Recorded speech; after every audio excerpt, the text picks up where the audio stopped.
Hello, everyone. Welcome back to the Baseball Diaries. We will today on this gorgeous pitch black Sunday night in Syracuse, New York. We will be talking about the weekend series, how everything went for every team in the major leagues. Interesting news and note points for the weekend and, well, potentially long-term ones as well, including injuries to certain pitchers this weekend that were announced. Big shocker, injuries to certain pitchers. Yeah, big injuries to certain pitchers, which again has been a subject that we have discussed at length on this podcast. Spencer Strider is down for the year with a UCL brace surgery that he just got. And yeah, I don't know how to feel about that at all. I really have no idea how to feel about that. It's just, I don't know if the best move was that or a second Tommy John, and I don't know what the correct answer is, honestly. And that's the worrying thing, because it would be a second Tommy John under the age of 25. Yeah. And Strider throws hard, we all know that. But this was the same. The reason I was very cautious about this thing was because it felt like the Phillies dealt with Painter the same way. They kind of tried to push it away and say, "Oh, well, we don't know yet. We aren't sure about the damage to his elbow." But in the end, they decided not to do a brace. They decided because they thought it was an option. But then they were just like, "Okay, it's a 19-year-old that throws 100 to 102 on his four-seamer. It makes more sense to have him repair it now because he's going to get it in the future." You'd have to look up the rates of Tommy John surgery in the major leagues right now and try and decipher who's actually not had it, and you'd probably get a very low number of pitchers. Because, I mean, with Strider, it's the same kind of thing. He throws an incredibly hard fastball. His slider is 15 miles an hour different with a ton of spin.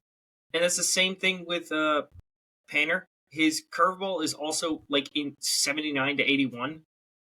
And you're just the guy is spinning the baseball a ton outside of his fastball. So I actually found an interesting list of pitchers who got this UCL brace surgery, including Shohei Ohtani, because that's the surgery that he just got instead of another TJ. Okay, yeah. But then Nick Anderson got it with the Tampa Bay Rays. He never needed Tommy John, I don't think, after that. Zach Britton got it also in 2021, but isn't he down right now with TJ? I think Zach Britton's retired. Is he? He could be. I think he's retired. I don't know. Well, Zach Britton was also primarily a ground ball pitcher. You're right. He did. Yeah, and he was primarily a ground ball pitcher.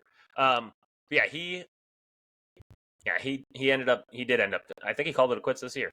So he ended up never needing it again. Rich Hill also got the UCL, which that kind of gives me a little bit of. If it's Rich Hill and Zach Britton, that gives me a little bit of worry for Spencer Strider, because Zach Britton and Rich Hill don't throw 99 miles an hour. And they're not strikeout guys. Yeah, and then Matt Bush also got that surgery, and he ended up needing to get Tommy John anyways. It doesn't even just worry me for Strider. That worries me for Ohtani, too. And we're losing Brendan again. This is a quick loss. Anyways, there it is. Keep going on about this. So I don't know if this is the right move or not, because I'm a little concerned that eventually he's going to need Tommy John again, and is this just a Band-Aid on it, and we're going to get him back next year for a certain amount of time, and then he's going to end up needing TJ anyways. So it's a little concerning to me. I don't have a ton of research into what this surgery is, and honestly, I think it's because there's not a lot of pitchers who end up getting it. From what I've seen, it just looks like a lot of pitchers they stay away from this surgery. I don't know if it's because it's new, and also I just found out Lucas Giolito also had the same surgery. So there's a lot of pitchers that are having this, but a lot of them have already had Tommy John, and I don't know the long term. I don't see a pitcher that's on this list that has returned and had a long career afterwards. I shouldn't say long career, as in they were back to normal and they didn't end up needing Tommy John after that. There's just not a lot of pitchers that seems like have gotten this surgery and then didn't end up eventually needing Tommy John anyways, unless they were a primarily ground ball pitcher or they just didn't throw very hard, such as a Rich Hill. That's the thing that worries me for not only Strider but Ohtani as well. Yeah, because like we're talking about two guys that rely on velocity and rely on wicked break on their breaking balls, off of the velocity that they throw. Yeah, because if Strider and Ohtani both come back only throwing 95, 94, they're not the same pitcher. They're not at all. They're not. And and honestly, with Strider, I would be very concerned with him going forward if he's only throwing 95, 94, because at least with Ohtani, he's got other pitches. He's got the slider. He's got the split. He's got some other pitches that he can work in there. Strider, it's fastball, slider, curveball, and a changeup that he doesn't even like. He doesn't even like his changeup, and it's fair because it's not a good changeup, honestly. No, it's a bad changeup. Actually, yeah, which is why he relies so heavily on. I mean, he developed the curveball because his changeup was so bad. And so I'd be very concerned for Spencer Strider getting this surgery because honestly, I don't know. I think I would personally rather him just have gotten the Tommy John surgery, even though it's going to be a longer recovery. Yeah, like he's already down this year. You may as well just get it fixed so he can pitch effectively in 2026. Yeah, exactly. So, I mean, you get him back. He's already missing 2025. Like, you've already resigned yourself to that. Well, why would you go with it? It doesn't sound like it'll be all of 2025. It sounds like it'll be sometime in the middle of 2025, but still. But you're rushing a recovery from UCL? Yeah. It just seems dumb. And, like, this is a Braves zone office that does not make a lot of mistakes. This is a mistake. Like, I'm not going to jump to say it's a mistake yet, because I don't know. You're right. My theory is that, like, we're not doctors. I'm not a doctor. No. And maybe this new procedure is something that does get you 2, 3, 4 more years, and then maybe you need Tommy John again. There's not exactly a long list of success with it. No, that's my issue. There's not. I agree. But there wasn't a long list of success when Tommy John first came out. Like, you don't know. That's a good point. But now, the list of success there, it's like, yes, you lose them for a year, but you get back to essentially where you were anyway. Yeah, 100%. 100%. It's just like I hate it more I don't hate it as a Phillies fan. I'm just like, you know what? If you want to take the risk, fine. Because he might not be the same after the surgery, and you might get a Spencer Strider throwing the same velocity as Aaron Nola. And at that point, he's already a worse pitcher if he's throwing the same velocity as Aaron Nola because his command is not the same level. 100%. But for the game of baseball, I hate it. Yeah. I think it could be an all-time dumb move. And I just said I think it like 4 times there. But it's not something you want to see as a fan of the game. No, of course not. He's one of the best pitchers in the game. When he's on the field, he's just electric. I mean, when he came up in 2021 and was just absolutely lights out. Or sorry, what's that? No, that was 2022, correct? 2022. No, it was 21. No. He came up a little bit in 2021 as a reliever, and then in 2022 he was a full-time starter. He came up as a starter and then just fucking lit the world on fire and should have won Rookie of the Year in my opinion. He should have won Rookie of the Year. He lost it to his teammate. Yeah, he did lose it to his teammate, but it's like, man, the strikeouts were ridiculous. He struck out over 200. Yeah, so I said it was exactly like right. 200 something. He struck out with 131.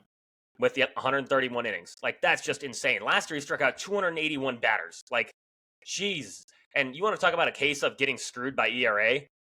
His ERA last year was what killed why he didn't get the Cy Young. 100% why he didn't get the Cy Young was because of his ERA. His FIP last year led the NL with 2.85 FIP. So it's like, man, did he get screwed by did. his teammates on He that? did. Yeah, unfortunate, but that's how it works sometimes. But yeah, him being out, like I don't, like I said, I don't want to say it's a mistake because I just don't know what we're getting. No, we don't know, and it might not be a mistake. No, he might come back next year, midway through the year, and be a reason they win the World Series. He might, yeah, he might. But you're just like, based on the history of this proceeding, are you sure about this? Yeah, I agree. Yeah, and that's why I don't like it. Like, I don't think it's the smartest avenue. Yeah.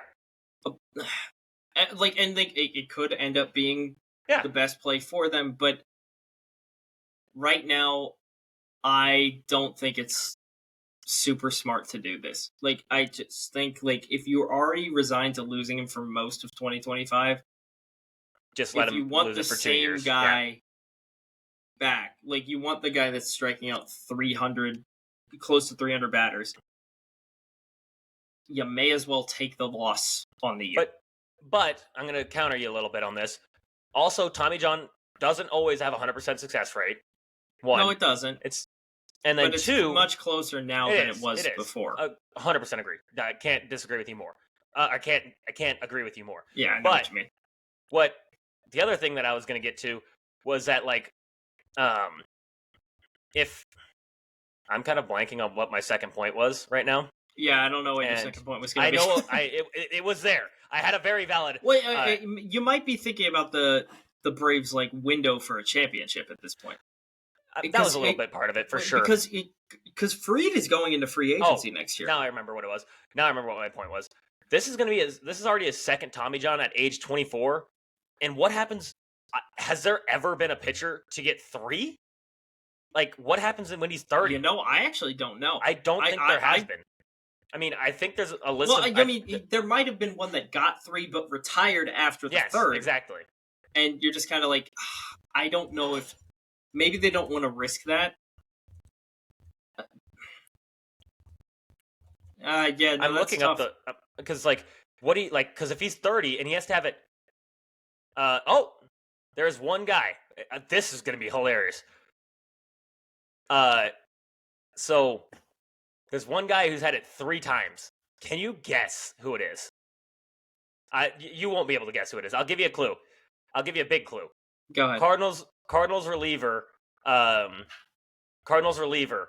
And I don't know what year he retired, but major Cardinals reliever. Helped them, I believe, win a World Series. Wait, the 2011 World Series? I believe so. Oh, this is gonna kill me. He actually went to my college. Did he really? Yep, which is the only guy that went to my college that was in the major leagues ever. Other than my coach. Couldn't tell you. I couldn't tell you. I have no idea. No, he did not help the Cardinals win the World Series in 2011. He left the Cardinals in 2008.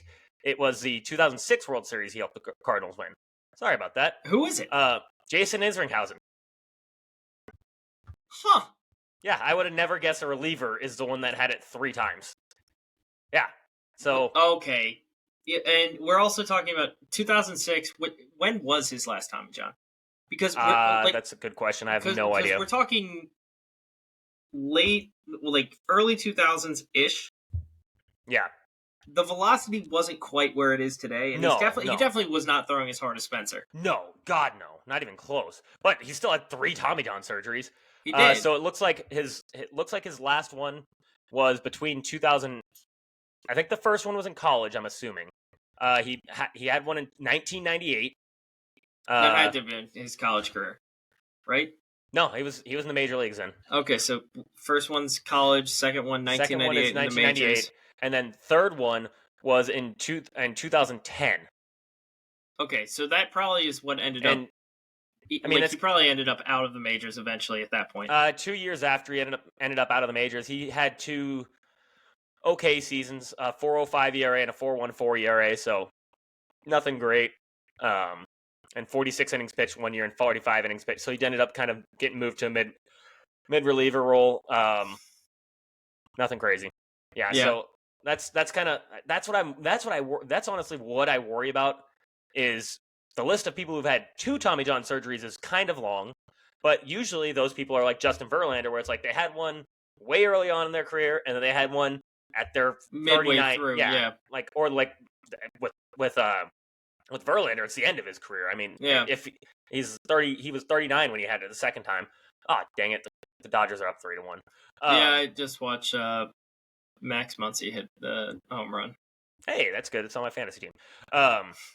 But yeah, so it's just I don't know what it looks like after the second time of Tommy John, let alone the third time. Which, if he's on pace, his pace right now would be if he had one at I think he was 20 when he had, or 20 when he had the first one, 24 if he would have had the second one. 28 would be his third one. If you're he kept, obviously that's a lot of speculation. He could have very well never had it again. But yeah, if he continues to be how he throws and the baseball doesn't change the fucking ball, chances are that's the pace, or at least somewhere in that range where it's like 28, 30, 31, 32.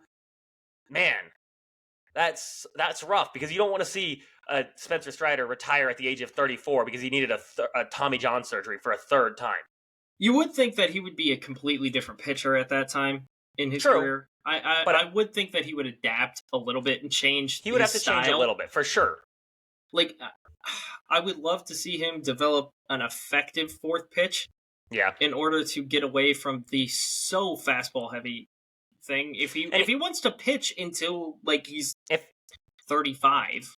I mean, as he matures, as he gets older, obviously that's going to have to happen. I mean, there's no pitcher other than Jacob deGrom that's above the age of 35 that's like pumping 99 all the time as a starting pitch. Like, there's like, you look at Justin Verlander. Justin Verlander, he had a lull right in the middle of his career because he couldn't rely so much on that fastball. He had to develop some other pitches. He also hated being on the Detroit Tigers.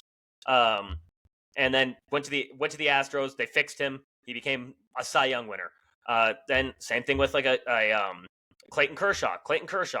Beginning of his career, relied heavy on the fastball. Don't get me wrong, he was not a 99 mile an hour thrower. Once in a while he'd sneak it, but not usually. But again, towards the end of his career, he had to switch up his style, and now he's a finesse pitcher to like mostly. So it's kind of it's obviously he's going to have to cross that bridge when it comes, but I would hate to see, like I said, so if he has the second one now, that's even if he's not throwing as hard, so he has to have a third one at 34, 35. Man, I just would hate to see him retire young because of that, you know? Yeah, I think that's part of the issue. The balls. Yeah, they should fix the balls. And they're just, I don't know, it just seems like a dumb thing to be, for the MLB to stress the whole, oh, we want the ball to not be stuck or whatever. Yeah. I understand you can't have spider tag, but like they need to do something. No, I understand you can't have spider. And honestly, the way I think about it is like I think the main thing that they should do is pre-tack the balls. Like, no, I agree. Because I understand if you just say like substances are okay, people are gonna do what they do with that. People are gonna, okay, so if I do this and this, now it's same thing as spider tech, or it's as close as it can get. And you're like, okay, now you're playing with fire. Yeah. So if you just pre-tack the balls, now you take that away. Like, yeah. So I think we've talked about that ad nauseum. Yeah, a little bit. And you lost me. Hold on. Oh, I still got you. Oh, anyways, never mind. Okay, I got the notice. And so next on the news and notes, Bobby Miller's out on the 15-day IL. Luckily, no elbow problems, shoulder inflammation, which is, I guess, better. Which is kind of crazy to say because shoulder inflammation is still not good. Yeah, it's definitely not good. Next thing on news and then we'll just breeze by that because there's really not much else to go with that. I mean, I'd hate to see him out for a season because, man, is he lighting up? He's lighting it up right now. Angel Hernandez, still, again, we're going to re-hit the nail on the hammer. Sucks yet again. We may have been preemptive of hitting the nail on the hammer with the head on the... You know what I mean to say. Whatever. Yeah, Angel Hernandez had one of the worst at bats I've ever seen in my entire life as an umpire, where Wyatt Langford did not did not see a strike. He did not see a single strike and was called out on strikes. The last pitch that he saw was 6.78 inches off the plate, and it was called a strike. In that at bat, 3 of the pitches were at least 3 inches off the plate. It's so egregiously bad. Like, I understand that umpires are going to miss calls. Yes. There are times they will miss calls and you'll be pissed off at them. With Angel, it is every single at bat he makes an egregious error. Yeah, it's and it's not like you miss 6.78 inches. It's not even close. Yes, that's not even close. They did an overlay. A lot of men would like to have 6.78 inches. And Angel missed by that much. Like, come on. That's good. insane. That was good. Thank you. They did an overlay of what it would have been like had Anthony Rizzo been in the other batter's box. The third call, the 6.78 inches one that they missed. Yep. He narrowly avoided it. Like, I'm shocked. When I'm honestly he shocked. he takes and he does the like bounce back thing. Oh, so it if he actually moved, missed him. Yeah, so if he moves, it narrowly missed him. If he doesn't move, it hits him. Yeah, like that's a left-handed batter. Wyatt Langford is a right-handed batter, and that is so far outside that it would have hit a left-handed batter if they had not moved. That's brutal. Like it's not just bad. That's how are you in the MLB bad? Like, yeah, that's exactly what I'm. Yeah, I can't. I don't even know what to say about that. No, it's completely unacceptable as a major league umpire.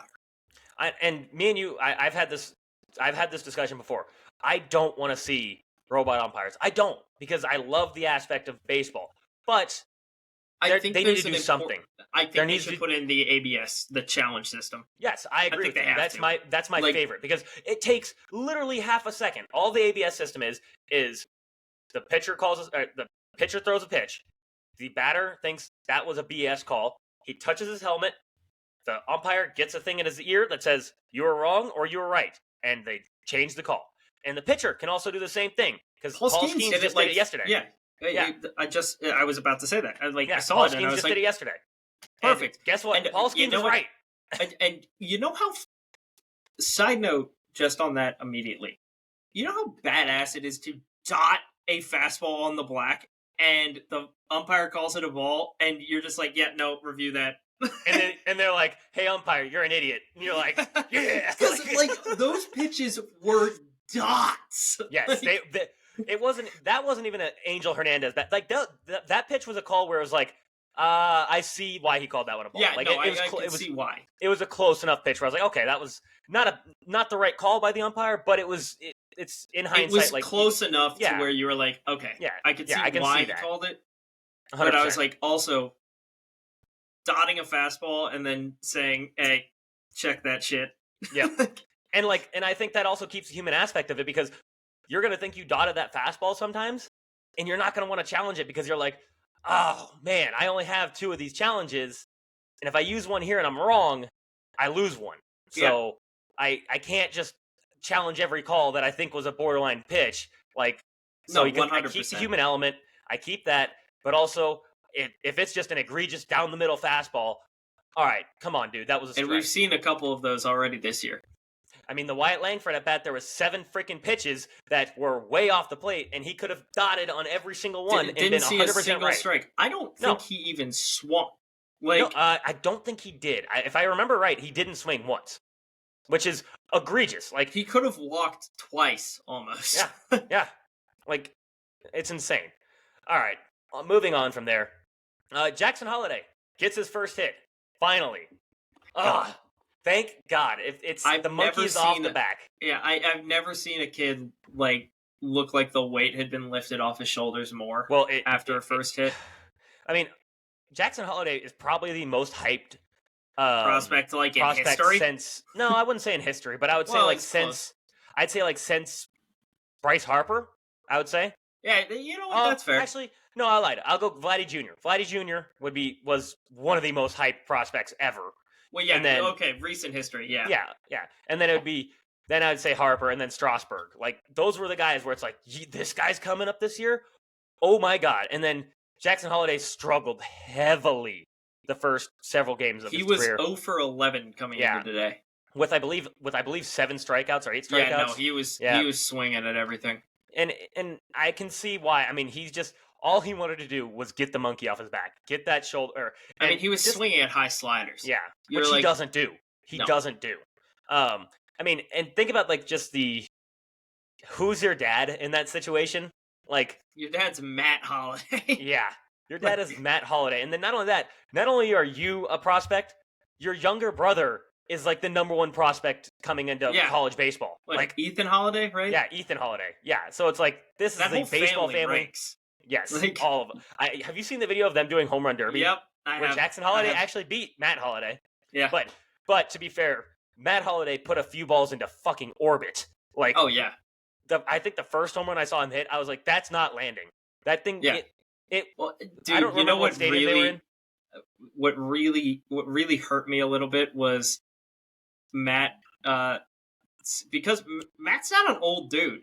No. He was like, he said that apparently he gave an interview and said, "Part of me wishes I had stuck it out so I could have played." I saw that. That hurt. That hurts a lot. That hurt a lot. Well, I mean, and I know it sucks because could you imagine? I mean, Matt Holliday right now. So if he was 38 in 2018, so I'd put him at 44 right now. Yeah. Hey, would he be effective? No, but like Hey, his last season in the MLB, he still had an 849 OPS. No, it's like he probably would be. Oh, put him in Coors. yeah. Put him in. Yeah. Put him back in Coors where he can finally touch home plate. It's like, that kind of sucks. Like, because I would have loved to have seen and put him in Coors for those first years of his contract, then trade him to Baltimore as soon as you know that you're calling him up, and just let them play a game together. One game, like he probably would retire after that game too. And he probably should have, but like it would have been awesome to see Jackson and Matt Holliday. I mean, see Matt Holliday playing first base and then Jackson Holliday at second. Oh, that would have been a baseball like one of the best baseball moments ever. Yeah. God, that would like. How can you not be romantic about baseball? Yeah, exactly. And then could you now in a complete fantasy world where Matt Holliday now becomes the hitting coach for the Baltimore Orioles, which I think that should happen. Bring him back as the hitting coach. I would love that.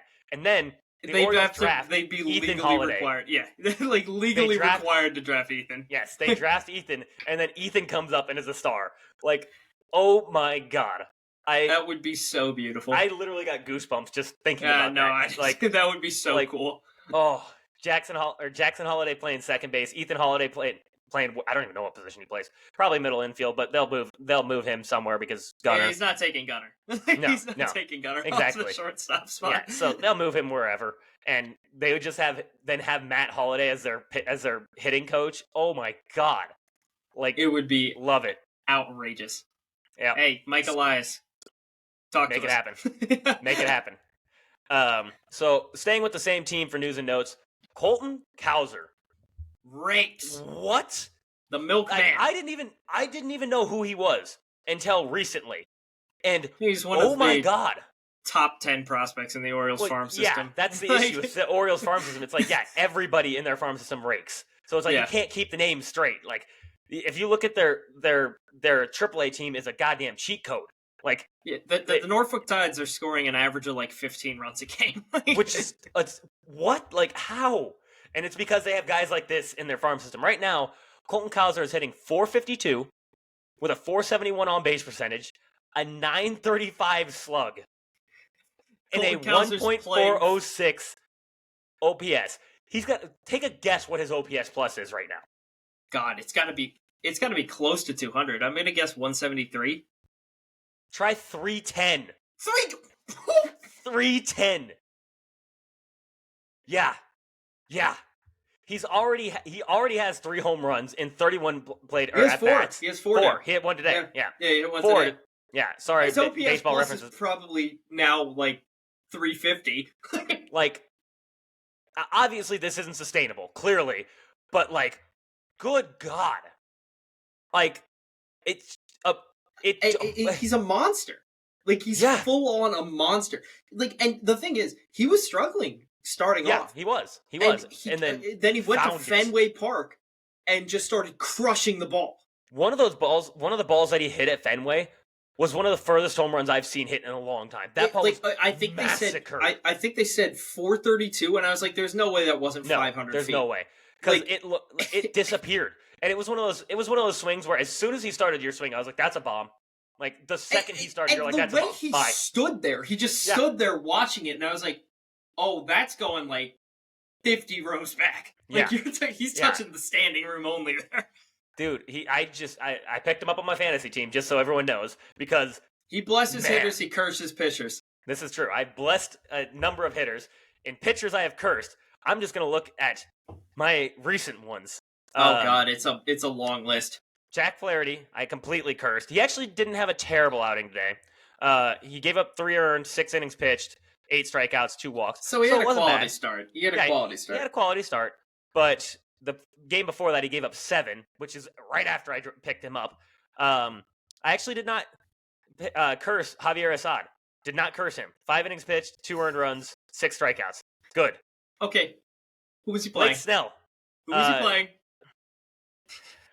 The Mariners, who can't hit through a wet paper bag. Yeah. Then Blake Snell, who I drafted, and I was like, that's a secret weapon. That is your secret weapon right there. Yeah. Against the Tampa Bay Rays, who I thought he was going to shove against. I'm like, come on, he's going back to Tampa. The Rays had been doing, like, essentially the opposite of what everyone thought. It's like, they have 9 wins, but they've looked bad in most of them. Yeah. The Rays, like, they decided to tee off on Blake Snell. 7 earned runs, 4 strikeouts. When has he ever only had 4 strikeouts in a game? How many walks did he have? Only 2. Only. I was expecting 8 strikeouts, 6 walks. Like, no earned runs. That's what I expected. And you got the opposite. Oh, yeah, I got the polar opposite. I picked up Spencer Turnbull yesterday for his start because he started off the season with a 0 ERA and dominated against the Cardinals. And I was like, oh, cool. Maybe this guy's figured it out. Nah, 4 innings pitched, 3 earned runs, 4 walks, 3 Ks. Hang on. It gets worse. It gets so much worse. Tanner Houck, who was, again, starting off dominant. Dude was dominant. Locked the hell in. I think he had 11 strikeouts one game and then like 8 the other. I'm like, okay, this guy, he's got it figured out. 5 innings pitched. 5 innings pitched, 12 hits, 4 earned runs, 2 strikeouts, no walks. Michael Wacha, who also, he's had 2 consistent seasons of being really good. And I pick him up for 1 start. 1. And sorry, let me go back to Tanner Houck real quick. That was against the Angels. The Angels. The Angels. There's one guy in that lineup that you need to avoid. Then Michael Wacha, I pick up for against the Mets, who is another team that couldn't hit water if he fell out of a boat. Gives up 10 hits in 6 innings pitched, 5 earned runs, 2 walks, and 4 strikeouts. What is going on? Like, I pick up pitchers. Every pitcher. Yeah, including Luis Castillo, apparently. That just, I can't. And I was a pitcher. Like, I know when pitchers are doing well, but apparently when I touch them, that sounds bad. Pause. Yes, pause. Apparently when I touch pitchers, it didn't sound better. I know it didn't. I kept it that way because I'm upset. This is actually gonna make me start actually touching pitchers. This is getting ridiculous. Oh, hang on. There's another one. There's a freaking other. I forgot about this one because I drafted him. I drafted this pitcher. I drafted Tanner Bebe because he was a freaking so under the radar last year. He had like a 2.3 ERA last year. Yeah, he did. Guess what? 4 innings last outing. 4 innings pitched, 5 earned, 3 walks, 2 strikeouts, and he didn't walk anybody last year, basically. And guess who that was against? Take a guess. Wait, shoot. No, I remember that because I looked up his stats the second you sent that trade proposal to me. Was it Damn it. Who was it against? The Chicago White Sox. Oh, it was against the White Sox, yeah. Right now, this season, I had him for all 3 of his starts. He's got a 5.93 ERA. Last year, he had a 2.98. You sent me a trade. Last year, he walked batters at a 2.9 inning per 9 innings. This year, he's walking at 5.3 per 9 innings. That's so bad. Why? Like, how did I curse them? I can't. Oh, that's who you sent me the offer for. Oh yeah, it's Tarek Skubal. For Tarek Skubal, and I was like, no way. I did that completely as a joke. I knew you did, because you texted me, Tanner Bibe is broken, and I was like, how bad? And then I get an immediate notification from ESPN Fantasy. This trade has been offered to you. Tanner Bibe for Tarek Skubal. And I was like, there's no way you said that to me. And then offered Bibe for Skubal. Yeah. So, apparently, if I draft you or pick you to be a Cy Young, I'm cursing you. Apparently. Dude, if I actually took that trade, like, hypothetically, Skubal would be the worst pitcher of all time within a week. Yeah. Guaranteed. No, what would happen is he would give up 47 earned runs in 1 inning, and he would walk 46. And I'd be like, how did I do this? Like, I'm like, I have to The baseball gods are against you, dude. The baseball god, because other than that, my lineup fucks. Like, yeah. My lineup absolutely fucks. Like, my lineup, I got JT, Ryan Mountcastle, Jose Altuve, Max Muncy, Mookie Betts, Adolis Garcia, Brandon Marsh, Colton Cowser, Jesse Winker, Marcus Semien, Paul Goldschmidt, CJ Abrams. That lineup fucks. Yeah, I mean, Jared would say that about your lineup. But I know. But apparently I made the goddamn Texas Rangers last year where my lineup fucks, but my pitching is a dumpster fire. Yeah. My rant is over. The gun is to the temple. Okay, so you might want to cut this part out. We have one in the audience. What? I don't know what that means. Look at your recording thing. I see that. I don't know what that is. Who the hell's in the audience? Hello? I don't know if they can... I can't see them. I don't know how to... I can't see them either. This can't be an open recording, but what... Yeah. No, it's going to be in the recording. I'm leaving it in. Fuck it. Yeah, fuck it. Yeah, so last thing on news and notes, now that we can rein it back in now that my rant is over. Yamamoto is higher on the list for Rookie of the Year right now, favorites-wise, than Jackson Merrill. Which is completely absurd. Like, yeah. Look, do I think Yamamoto is going to have a fantastic rookie season? Absolutely. However, a few weeks into the season, and you're putting Yamamoto above a guy that's hitting like 300. Wait, I got one more question for you. You're the one who had that list. Where did they have Imanaga on that list? He wasn't on it. What? Not even mentioned. Was it a betting favorite or anything, or was this just a random list? No, it was just a random list. It was a power rankings. That's whoever made that power rankings should be slapped for not having Imanaga on there. That's the thing. Like, I thought the fact that they didn't include Merrill or Imanaga was outrageous. Like, I could not understand it. I mean, but Imanaga still has a 0 ERA in 3 games started, 15 innings pitched, 16 strikeouts, and a 1.55 FIP. He's not allowed a home run yet, and he pitches in Chicago. And he had an absurd fly ball rate coming over, so... Yeah. Like, he's literally struck out 16 and walked 2. 2! I don't understand it. I don't... How can you not have him on your Rookie of the Year list? I mean, I get it. He's not... I mean, I get it. He's not, like, the sexy name, I guess. No. Obviously, Yamamoto's a sexy name because he's one of the highest paid pitchers in baseball right now.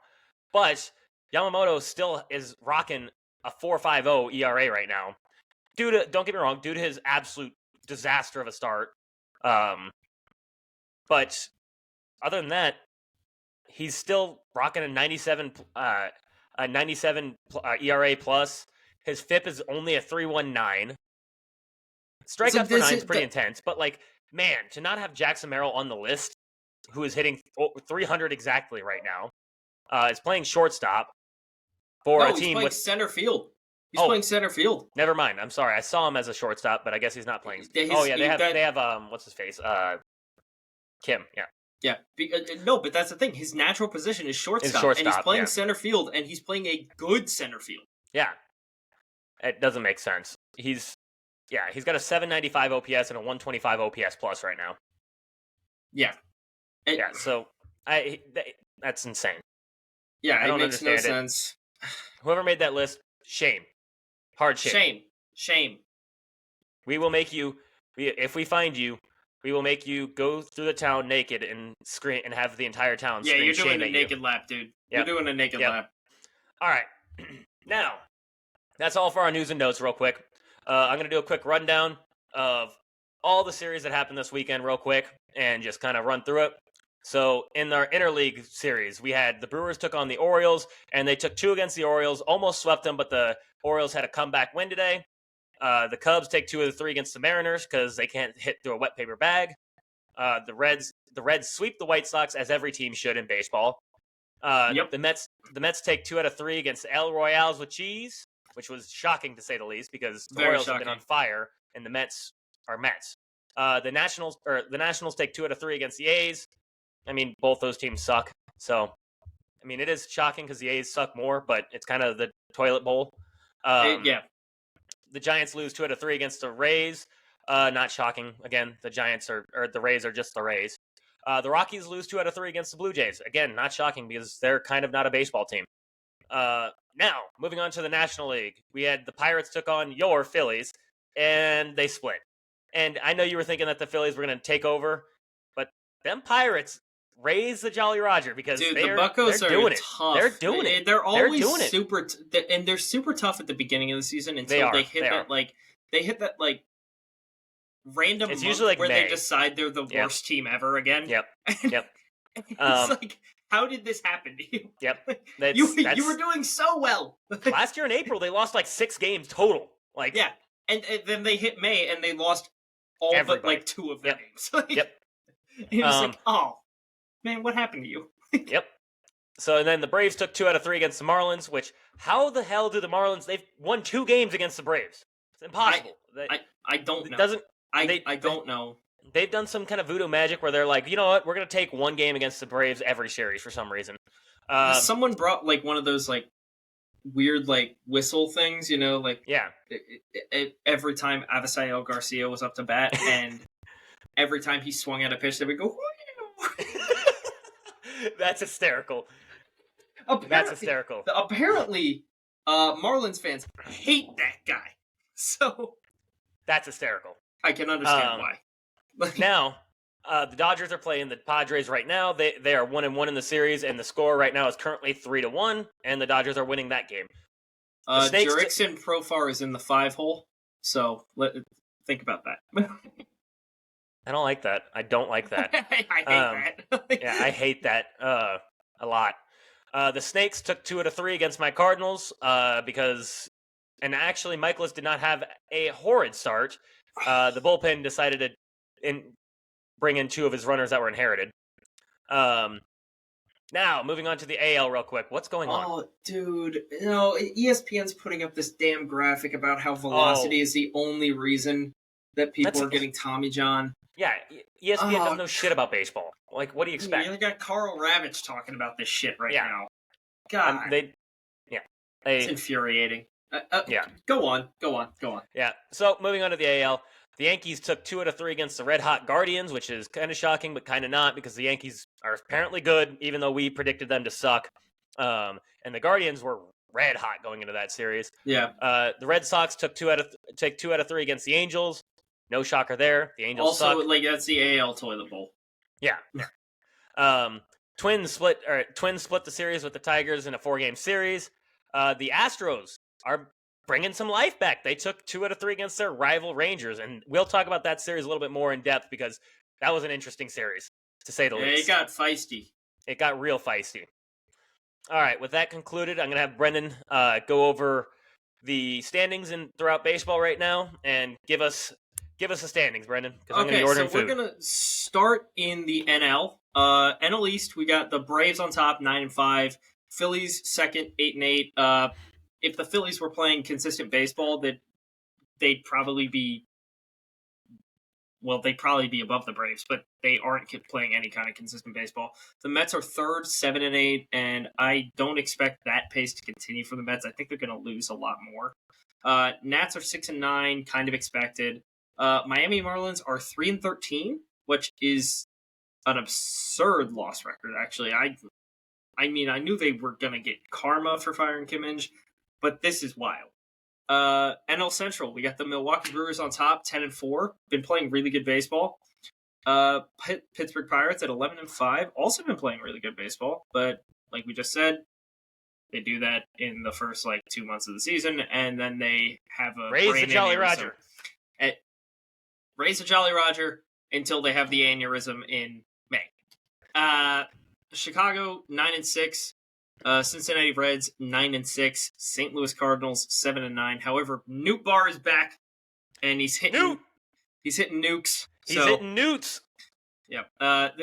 Also, social media team of the weekend, St. Louis Cardinals social media team posting the Newts in lineup tweet. Hysterical tweet. Loved it. Perfect tweet for Newt being back in the lineup. And he hit a homer that game. Hit a Newt. He's back. Los Angeles Dodgers top of the NL West, 11-6. Arizona Diamondbacks are at 8-8. The Padres are at 8-9. The Giants are at 6-10, and lo and behold, the Colorado Rockies are at 4-12. Shocker. Yeah, big shocker. Yeah, moving to the AL, Yankees 12-4, top of the AL East. Baltimore at 9-6. Shockingly low. Lower than we expected. However, I don't think the division ends that way. I agree. Boston Red Sox at 9-7 after starting. That is more shocking. It is more shocking, but they also started off. I think at one point they were 7-2. So this is it's reverting to the mean finally. Yeah. Tampa Bay Rays at 9-7, kind of in the area we thought they would be. Pretty much, because neither of us wanted to say that they were going to be terrible immediately, but there's that sneaking feeling that the Rays are going to suck every year. I was just about to say, it's every year, and then they don't. It's every year you think they suck, and somehow they don't. Yep. And the Blue Jays, dead last right now, but they're 8-8. So, again, I think the AL East is going to be an interesting division to watch, especially coming into the later months. But moving on to the AL Central. Brennan again. Are we really? Christ, Brennan, your internet sucks. Oh, I know. Boo, shame on him. In fact, we're going to make Brennan do a lap around the town naked, and we're going to yell shame at him for not having good internet. I mean, my internet's bad, but this is brutal. I'll continue where he left off. He was at the Toronto Blue Jays at 8-8. Now, moving on to the AL Central, we have the Cleveland Guardians, like I said, are red hot. And you would think it's just to do with just getting lucky. Their run differential suggests otherwise. They have a plus 29 run differential. They're 10-5. Right behind them, a half game back, is the Kansas City Royals that are 10-6, and their run differential suggests they'll be taking that division this year with a plus 37 run differential. I just finished up with the Kansas City Royals. You can move on from there with the Detroit Tigers. Okay, Detroit Tigers 9-6, -2 run differential. Yep. We're still high on that team anyway. Yes. But, also, interesting note of the Padres and Dodgers game, Ryan Brazier has walked to the first hitter he faced, and the bases are loaded with no outs. Yes. But, yeah. Go Padres. The -2 run differential for the Tigers isn't surprising, considering last episode we talked about how the offense for the Tigers wasn't even much better than the Mariners' offense. No, so you're really not super shocked. But I do They're young. the young, inexperienced, like they're a very young team, and they're a fun team to watch. They are. But I mean, Tarek Skubal is probably my favorite pitcher to watch right now, currently. like we said, The fastball is just fuck you. Good luck. It's the most fuck you fastball in the league right now. Yep. But I do think they'll figure it out offensively because they have put together some impressive wins. They have.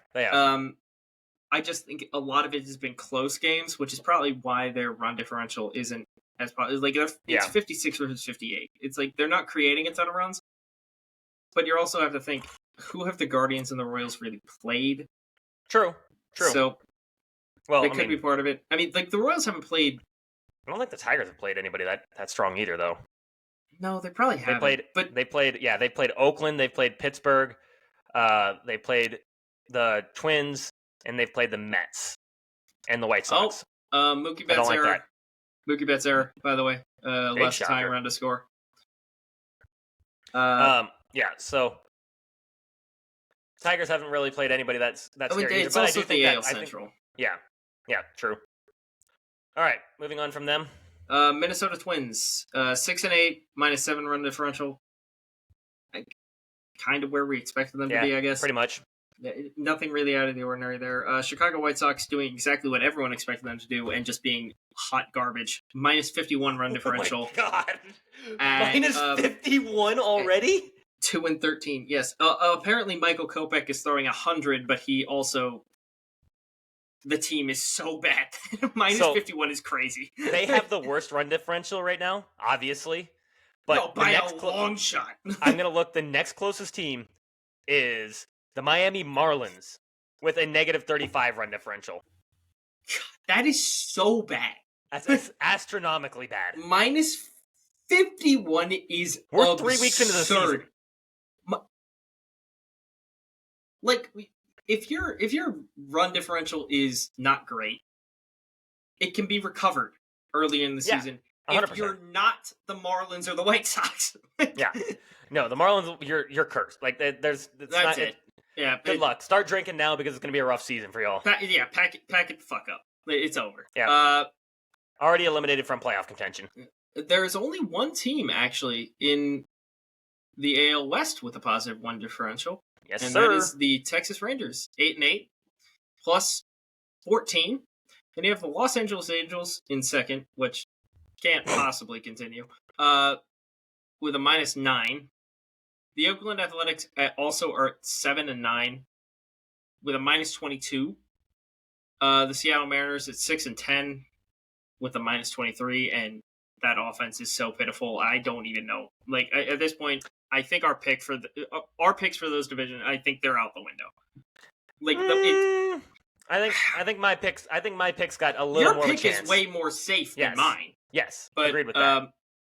The Astros are currently 6-11 with a -13, and it's just like, again, we talked about this last episode. What the hell is the AL West? And it's still what the hell is the AL Westing? Yeah. So currently, that's exactly what it is. That's exactly what the AL West is. No, it's not. The math is not mathing. The Astros apparently suck. The Mariners apparently suck. The Angels are apparently okay, and the Angels Oakland A's are apparently okay when they don't have a guy on the team that shouldn't be in AAA other than Zach Geloff and Mason Miller. Oh my God, Mason Miller. Mason Miller. Yes. Yeah. Other than those two, it's a AAA baseball team, like at best. And JP Sears almost threw a no-hitter. Like, yeah, absurd. Actually, they have another pick. I lied. They have a starting pitcher who's not bad. Westberg. Oh, Blackburn? Blackburn. You thinking of Blackburn? Blackburn's actually been doing pretty well. Paul Blackburn's actually been doing all right. He actually has been doing all right. In fact, he's been in the league He's been doing all right. He's been doing more than all right. He's got a 0 ERA. He's got a 0 ERA, right? Yeah. Yeah. 0 ERA, three games started, velocity. 19 innings. Yeah, 19 innings pitched. 11 strikeouts. So yeah, that strikeout number is... It is the funny thing I've seen recently on Twitter because of the Tommy John epidemic. Yeah. is the Say No to Velocity compilation, and it's essentially just a Jamie Moyer highlight reel. Oh my god.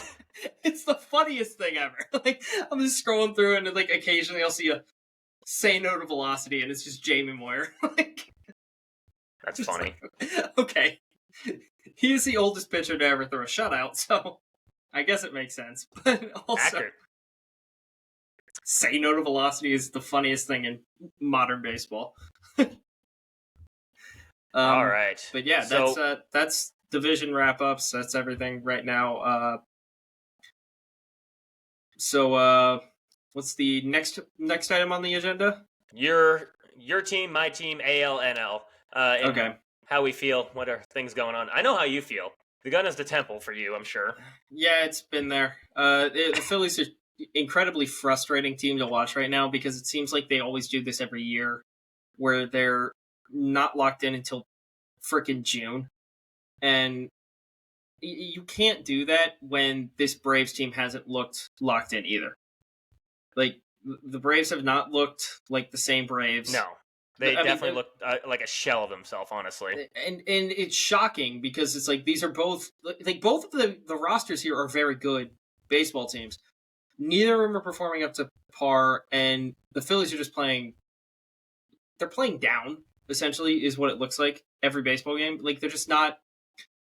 They're getting in and they're just like going through the motions, and it's incredibly annoying to watch. Other than that, like. Harp is hitting like below 200 right now, which he does look like he's just a second off from hitting homers most of the time he makes contact. That's how he swings all the time. Anytime he swings, he's like, "Oh God, it's a home run," and they're like, "Oh wait, no, it's not." Yeah, and it's like he's like an inch and a half away from the ball finding the third deck, and you're just like, damn, he just missed that every single time. Yeah, every time he swings, that's what you think. And I think also. Yeah, and the thing, he got close twice today. Oppo, too. But Marsh carrying our offense was not what I expected. I'll take it. Yeah, Brandon Marsh has been murdering right now. Yeah, I love Brandon Marsh, but I also did not expect him to carry our offense. But yeah, overall, just frustrating. Do I think they get it rolling with the next two opponents coming in? Yes, but it is still quite annoying to just watch them essentially go through the motions year in, year out. I will say, if they don't take 5 out of their next 6, I will be infuriated. Who are they playing the next? 3-game series against the White Sox, 3-game series against the Rockies. Yeah, they need it. It should be 5. It should be 6. It should be 6 straight wins, honestly. It should be 6 straight wins. But I'm saying if you don't take 5, yeah, like you can lose 1 if you take all the others. That's what I mean. It's baseball. It's gonna happen. Yeah. Your Cardinals. My Cardinals. Some exciting news. Newt Barr's back. Love that. He already hit a bomb. He's already 1-dotting it. So love that. Obviously, not going to sustain a 1-dot. It would be freaking best awesome. Name in baseball. But best name in baseball. It's up there. I don't know if it's the best name, but it's up there for sure. Lars Nootbaar is awesome. And every time he hits a bomb, it's just Newt. Oh my god, love that. Yeah. Mason Wynn is putting some things together. He's going to be not forced to sit because of Ollie Marmol. Yeah, he's doing too good. He got to sit. In fact, he did sit today. Why? I sent you that tweet. Yeah. Why? Because it would just make sense that the guy who is hitting currently, he is hitting currently 349 with an 821 OPS. No, we have to sit his ass for the corpse of Brandon Crawford to get some fucking at-bats in. Who's hitting 091 with a 322 OPS. Why? Mason Wynn is like 20 years old. He can play. He's gonna be fine. Triple last night, but we're sitting him. We're sitting him for the corpse of Brandon, for the corpse of Brandon Crawford. When we're not in first place, we're in last place still in last place. And while it's not by a lot, we're still in last place. You do this when you're up, when you're 25 games up in the division, and it's September, not in April when you're in last place. This is absurd. Ollie, get your shit together. Or get gone. I've been, I know. So I don't like Marmol as a manager, but I don't know how much I hate him because it's not him all the time. It's not him that's making us bad. It's our front office that's doing that.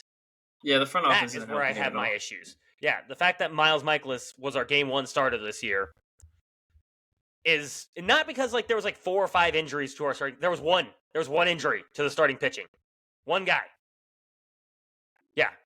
Michaelis actually did have a decent start today. He would have only given up 3 earned runs, but then they bring in Palante, who just gives up 2 more. So, brings in the 2 inherited runs. So, unfortunate for him, but he's still rocking a 5.82 ERA. And let me look this up because I'm not gonna trash his name without seeing if he's getting unlucky or not. But I have a wild feeling that it's not, because if you look at his stuff, it looks he's like leaving a lot of balls over the plate. Yeah, and then not only that, but it's not like he has any pitch where I'm like, that's nasty. Not a single one. There's not a single pitch where I'm like, that's gross. That. Not a single pitch is gross. Every single pitch he throws looks hittable. So before today, his FIP was a 4.25. So that's going to go up. Yeah. So yeah, that's what it is. Hey, well, at least Arenado homered again. Yes, and I was about to get into that. Nolan Arenado is coming back. He's tentatively coming back. He's on the ladder. Yes, he's climbing. He's climbing. He's got a 273 batting average, which is good. Still only a 689 or 669 OPS. But that homer was encouraging, and then he also hit a double today. So off Zach Gallen. So not bad. Maybe Nolan's coming back. I like it. I need him back in my life before the bottle of whiskey is gone. Yeah. So I want to see Paul Goldschmidt and Nolan Arenado at their peak doing what they do, like they did 2 years ago in 2022, which was awesome. When they were both finishing top of the MVP ballots. Oh yes, love that. And guess what? The Cardinals were actually good that year. I believe they won the division. Yes, they won 93 games. They won the division. They lost the wild card series to the fucking Phillies because I believe our game 1 starter was Miles Michaelis. No, I lied. It was Jose Quintana. Which again, if Jose Quintana was on the Cardinals, and I still think he's kind of an underrated pitcher. I don't care what anybody says. That was one of Quintana's really good years. He was tearing it up in Pittsburgh when you guys traded for him. Well, he's never really been that bad. He's had his 2021 season was bad because he's a soft tosser. Yes, he is. His 2021 season was brutal, but 2022 2.93 ERA. That's good. And you traded for him when he had a 2.3. So we traded for him when he had a 3.5. And really? For us, he put up a 2.0. Oh, basically. I figured that was what happened because he was really good when he went to the Cardinals, and I was like, look what happens when you have a functional defense behind you. Yeah, that was the year that the Cardinals literally had the best defense in all of baseball. Yeah. They had, I think, 6 Gold Glovers, or was it 5? It was 5 or 6, which broke the record. Yeah, it broke the record for most Gold Glovers on a single team. Because what you had Paul, you had Nolan, Edmund won one, Donovan won one. I think. Wait, he may not have. I don't remember. He might have, but regardless, there was 5 of them. I believe we still had Bader that year, so Bader definitely won one. And you know what?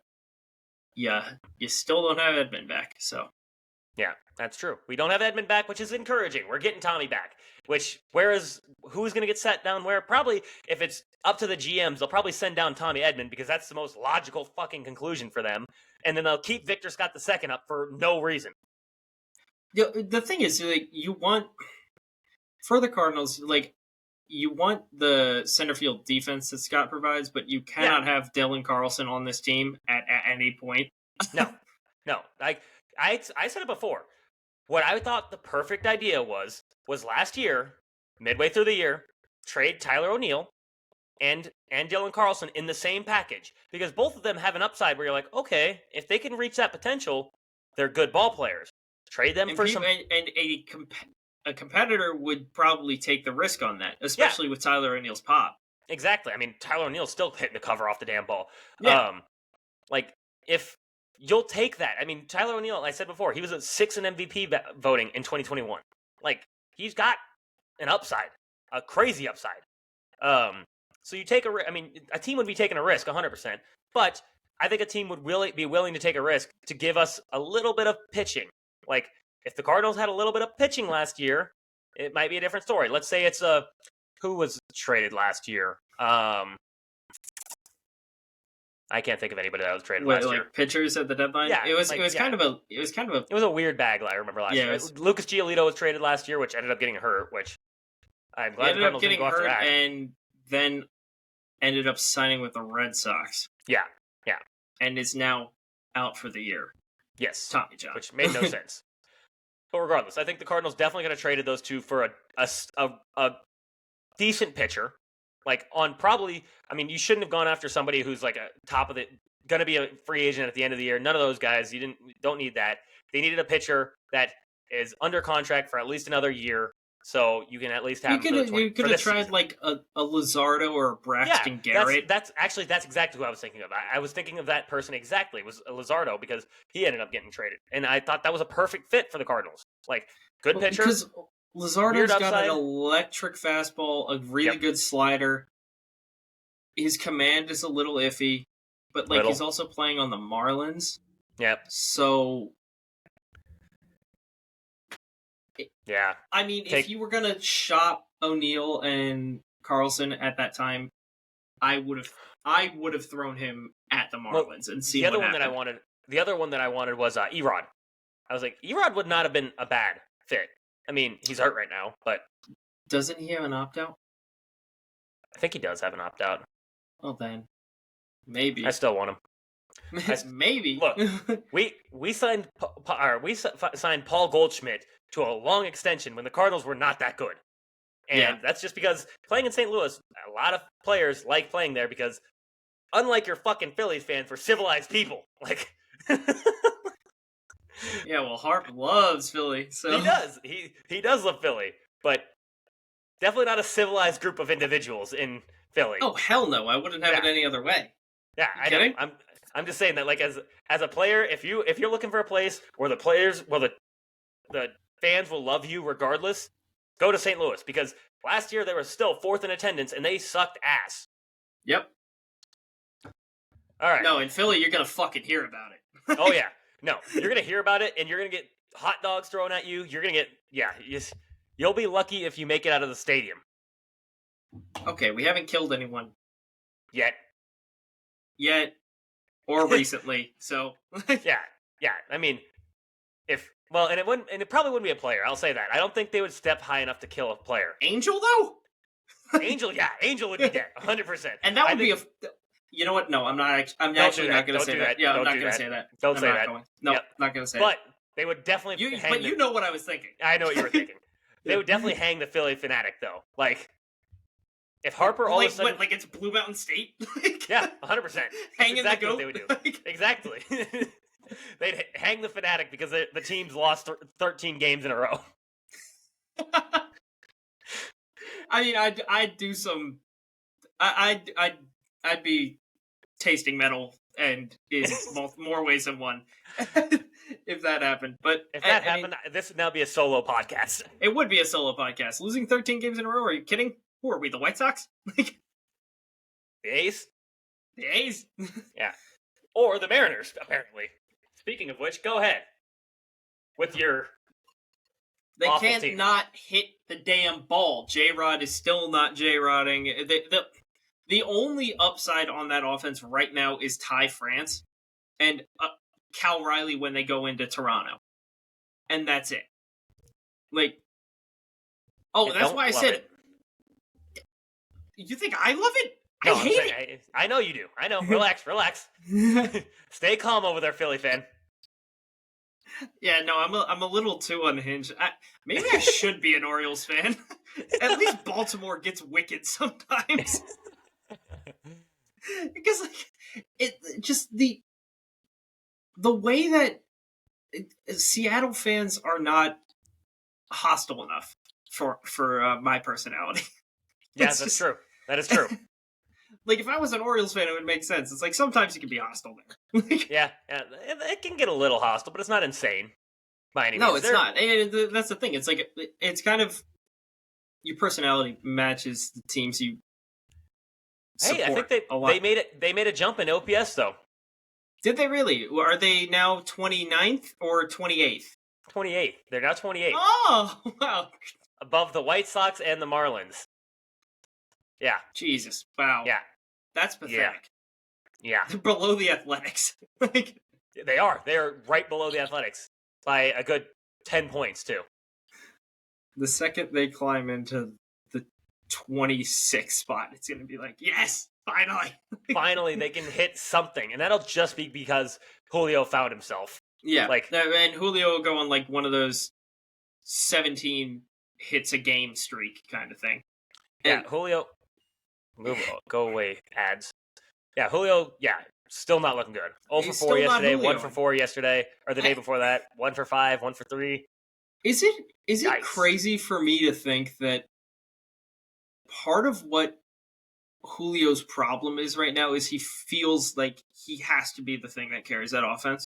Oh, yeah, 100% that has to. Because it's just a terrible offense. It's a terrible feeling to be the guy, the only guy that they're like, okay, we circle his name every single week. Because like if you think of like a lot of teams and players that have multiple avenues in good offense, it relieves the stress of, let's say, for example, the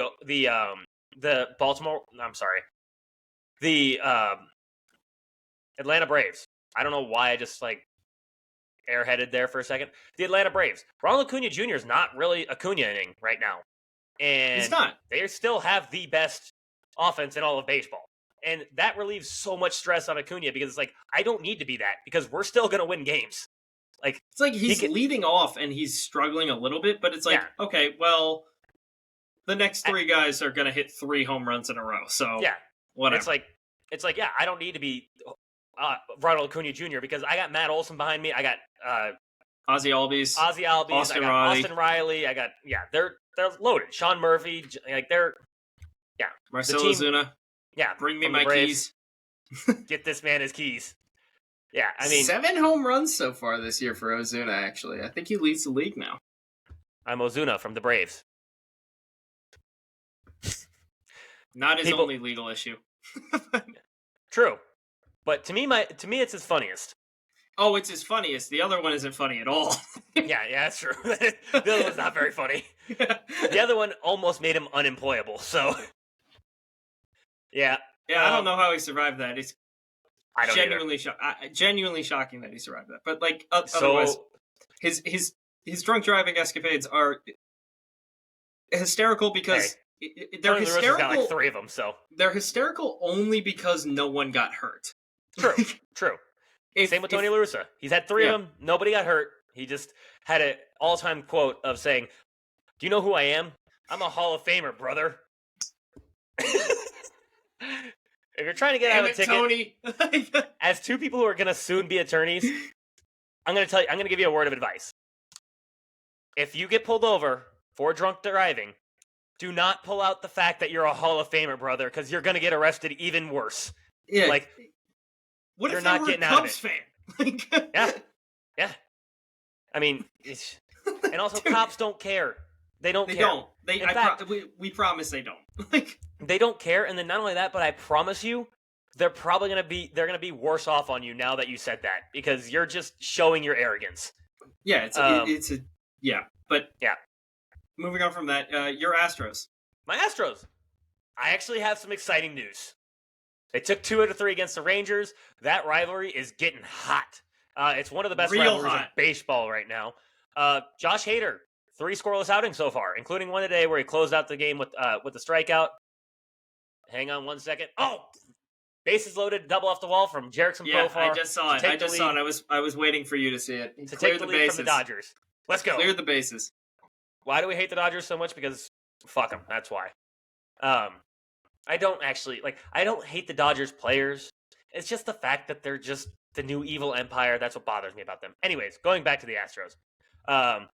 Again, Josh Hader, 3 scoreless outings so far.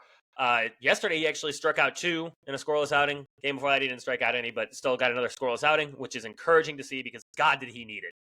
Yeah, he did.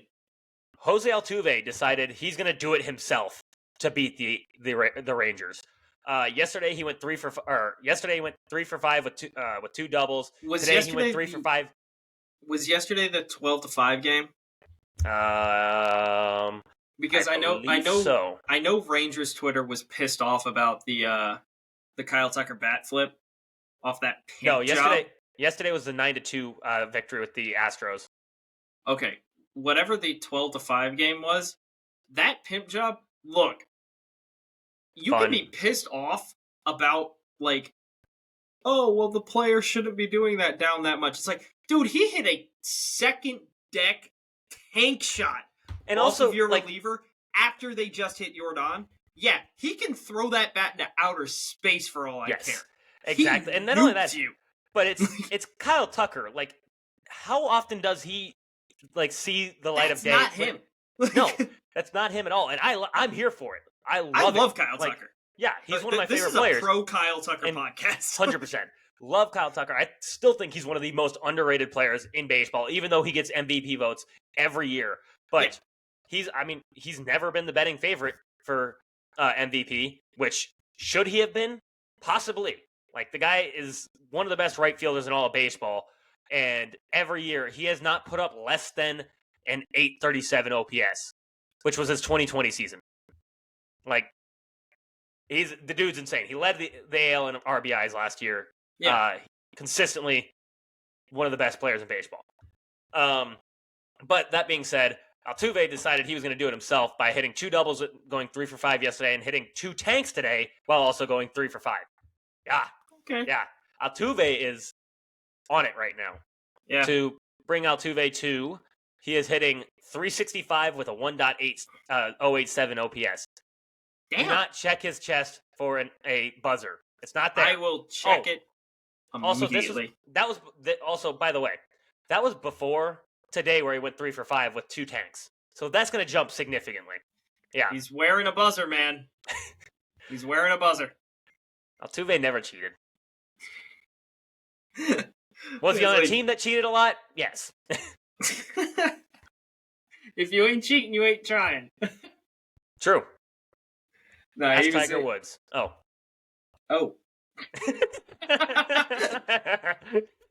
I had to. I couldn't not. Yeah, so the Rangers-Astros rivalry is getting hot.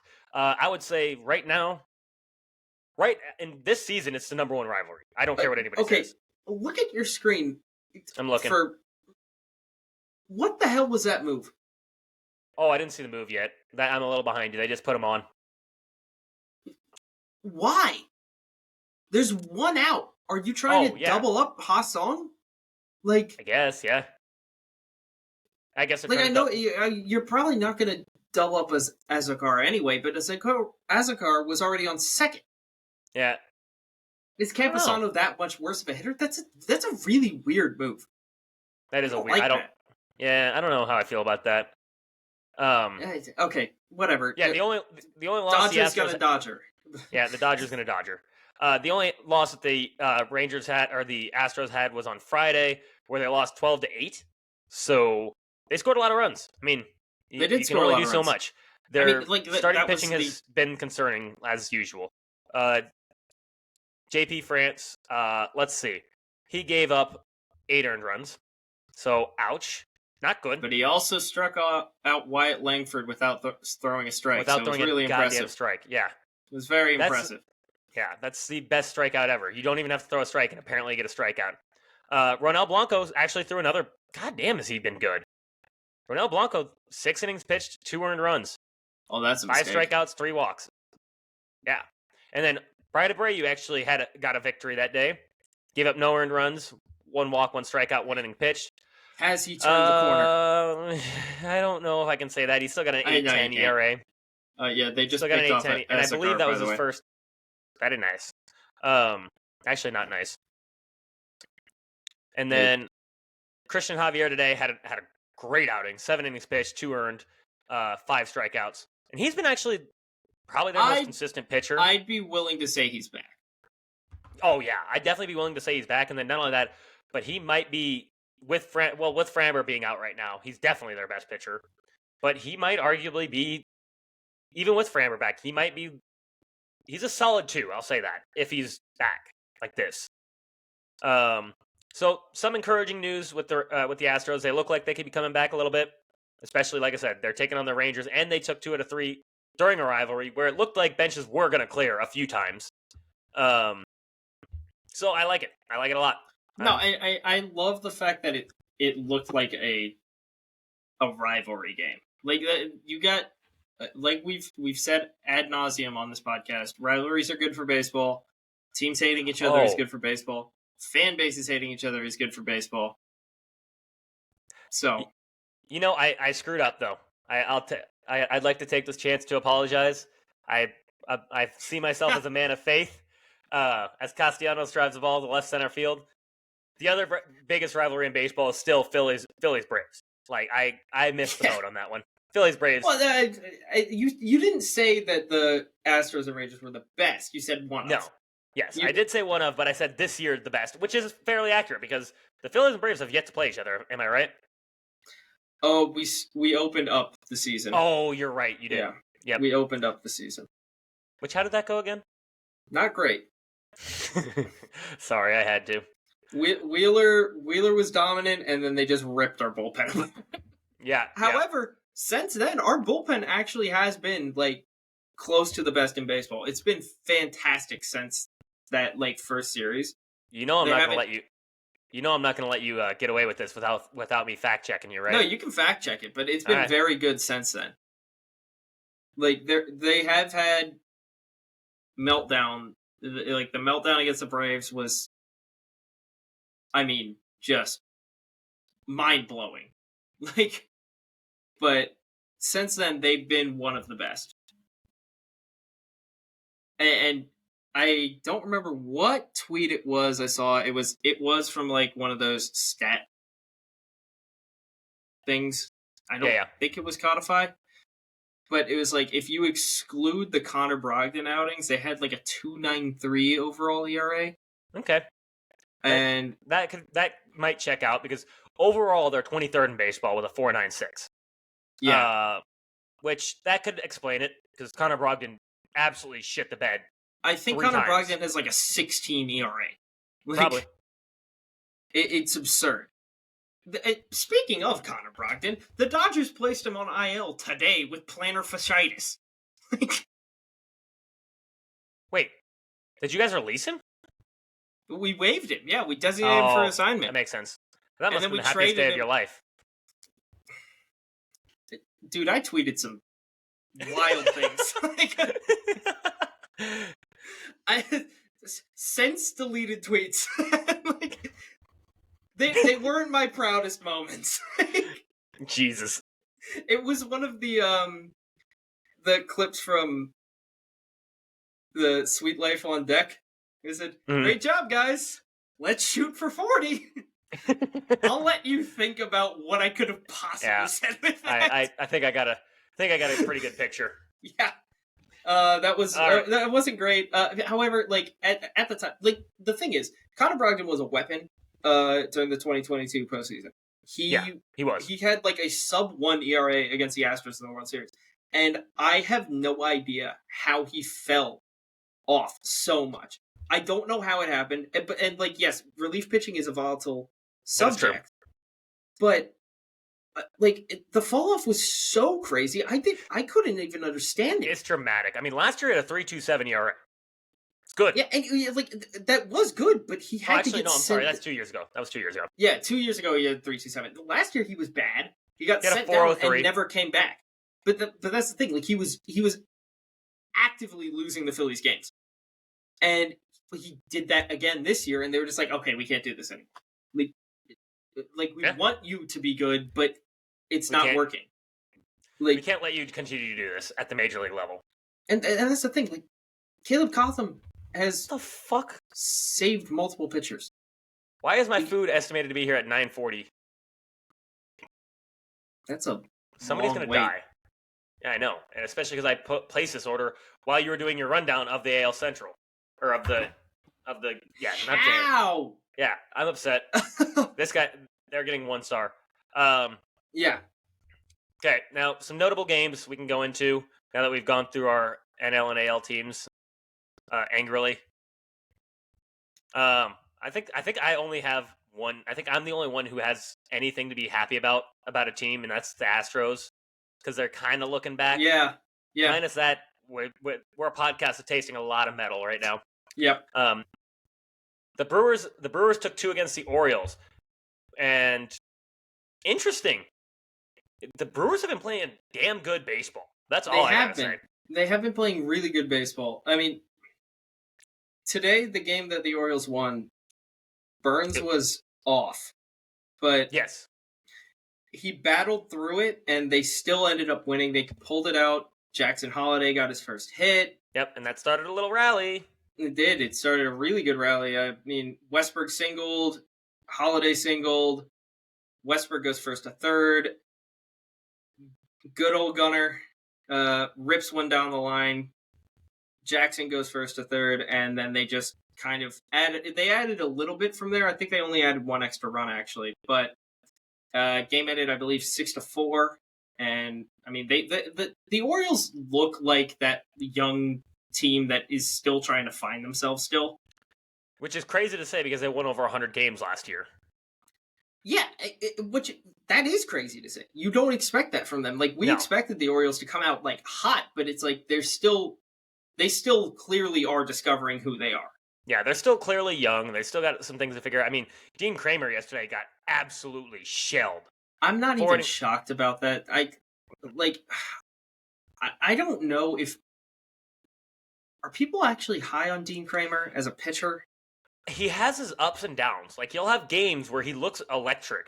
And then other games, it's like he gives up 6 earned runs and gives up 10 hits. Like, yeah, and you're just like... Who are you? Like, are you good or are you not? And that's a problem.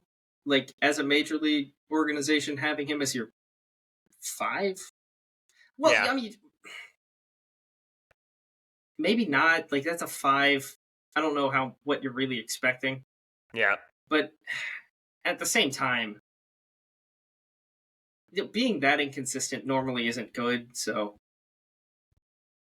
Yeah, and then they also had Tyler Wells get absolutely shelled his outing too. Trying to make him a starter is a crazy concept at this point. Yeah, I don't like it. I don't like it at all. I would in fact say I kind of hate it, actually. I agree.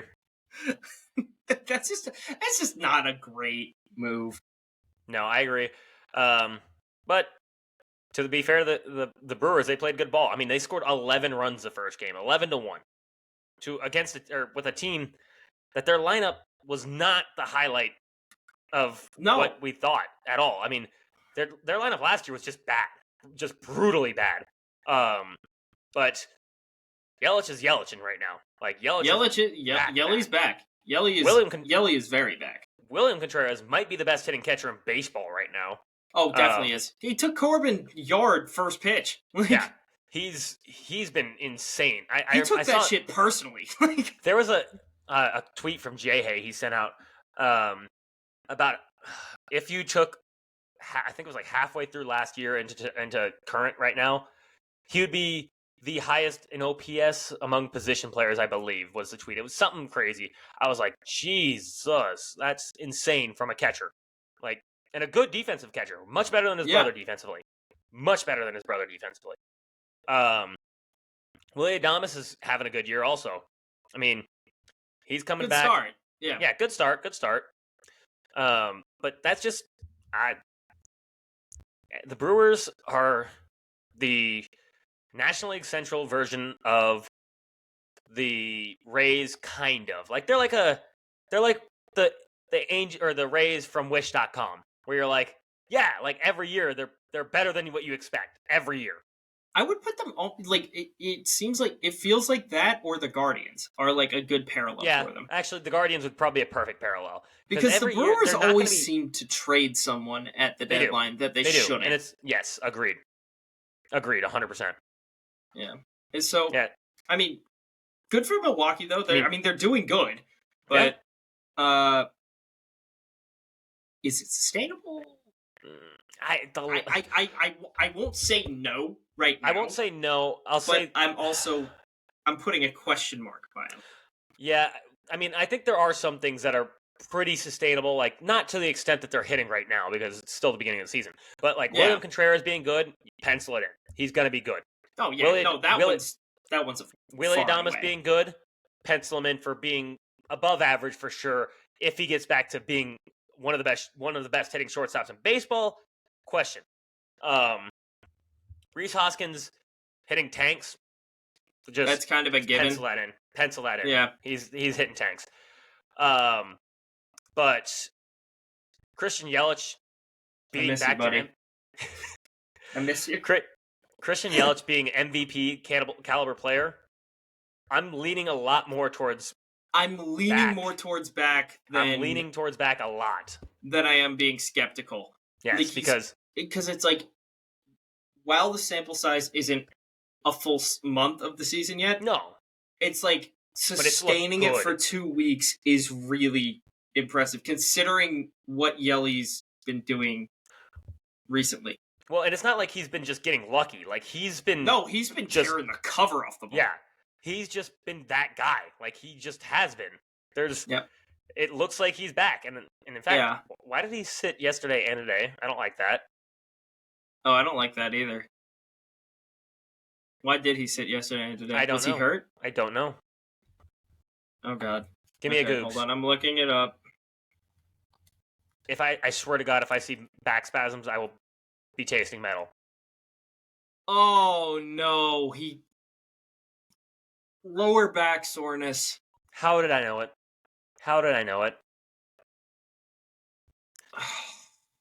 I don't like it. And also, he got pulled out in the middle of the first game of this series. Oh, that sucks. That hurts. I don't like it. Because they also called up Joey Wiemer.